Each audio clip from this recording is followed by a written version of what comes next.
ગીર ગઢડાના પીછવી ગામે આજે 21 દીકરીઓએ પ્રભુતામાં પગલાં પાડ્યા। પીછવી ગામે આજે જય મુરલીધર ગૌશાળા ચેરિટેબલ ટ્રસ્ટ દ્વારા આયોજિત પીછવી ગામ સમસ્ત 10મા મંગલ વિવાહનું આયોજન કરવામાં આવ્યું। પીછવી ગામની 21 દીકરીઓએ પ્રભુતામાં પગલાં પાડ્યા, જેમાં દીકરીઓને કરિયાવર રૂપે એક સ્ટીલનું બેડું આપવામાં આવે છે। મેરેજ થતી દીકરીઓને માંડવે જઈને દીકરીઓના હસ્તે અર્પણ કરવામાં આવે છે। પ્રતિનિધિ સાગર ડાભી, દીવ મિરર ન્યૂઝ, ગીર ગઢડા। મારું નામ જેઠવા અરવિંદભાઈ। જે આજે પીછવી ગામના આંગણે જે મંગલ વિવાહનો કાર્યક્રમ કરવામાં આવી રહ્યો છે તેમના વિશે તમે શું કહેશો? હું એમના વિશે પત્રકાર મિત્રો તમારો પણ ખૂબ ખૂબ આભાર કે તમે જે તમારો ટાઈમ કાઢીને તમે જે અમારી નોંધ લીધી તે બદલ તમારો પણ અમારી સમૂહ લગ્ન સમિતિની પીછવી ગામ તમારું હાર્દિક સ્વાગત કરે છે। અને તમે આવો નવો ટાઈમ કાઢી અને અમારી જે હાઇલાઇટ મીડિયા સુધી પહોંચાડી તેનો પણ તમારો આભાર। બીજું મિત્રો કે મારું કહેવાનું એટલું જ છે કે અમે આ લગ્ન 10 વર્ષથી અમે 10 વર્ષથી કરીએ।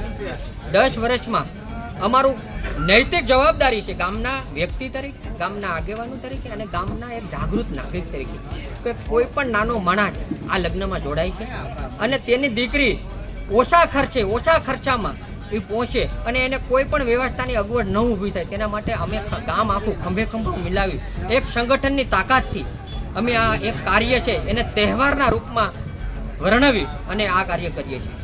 અને અહીંથી તમે જે દીકરીઓને કન્યાદાન રૂપી શું આપો?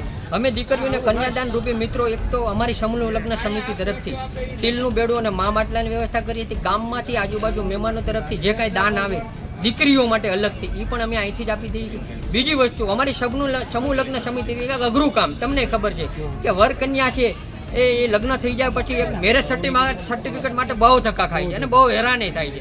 અભણ અને અજ્ઞાન પ્રજા હોય તો બહુ દુઃખી થાય છે।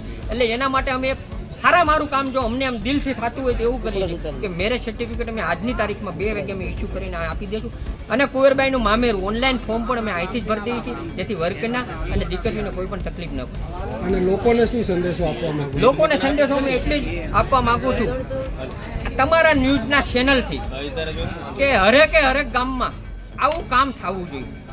જો સમૂહ લગ્ન તમે કરશો એક તો તમારો સમય બચશે, ખર્ચો ઓછો થશે, પછી જે ફાલતુ ખર્ચા છે એનાથી તમને મુક્તિ મળશે અને નાનામાં નાનો માણસ એની દીકરી કે દીકરાને સારી રીતે પરણાવી શકશે અને સારામાં સારું કાર્ય કરી શકે। એટલે હું તમને એ સંદેશો આપવા માગું છું કે અમારા ગામની જેમ તમે પણ આવું ભવ્ય કાર્યક્રમ કરો અને ખંભો મિલાવી ગામમાં નૈતિક જવાબદારીથી અને જુસ્સાથી કામ કરો તેવું હું આપને નિવેદન કરું છું। હાય, હું છું ક્રુઝિન સિંઘાનિયા। આપની આસપાસના સત્ય સમાચાર જાણવા માટે જોતા રહો દીવ મિરર ન્યૂઝ અને હા, લાઈક અને સબસ્ક્રાઇબ કરવાનું ભૂલતા નહીં। Thank you. નમસ્કાર મિત્રો, હું ફિરોઝ ઈરાની આજે તમને એક નવી વાત કરવા આવ્યો છું। દીવ મિરર ન્યૂઝ જોતા રહો, સબસ્ક્રાઇબ કરવાનું ભૂલતા નહીં અને શેર કરવાનું પણ ભૂલતા નહીં। સત્યની સાથે જોડાતા રહો। નમસ્તે મિત્રો, હું છું ચાંદની પરમાર। આપની મનપસંદ ચેનલ એટલે કે દીવ મિરર ન્યૂઝ ચેનલને લાઈક કરો, શેર કરો અને ફોલો કરો અને હા, તેમાં દરરોજ તાજા સમાચાર જોવાનું ભૂલશો નહીં। દીવ મિરર ન્યૂઝ દરરોજ લાઈવ અપડેટ, ગુજરાત રાજ્ય, દેશ, દુનિયાના તમામ બ્રેકિંગ સમાચારો નિહાળો દીવ મિરર ન્યૂઝ ચેનલ પર।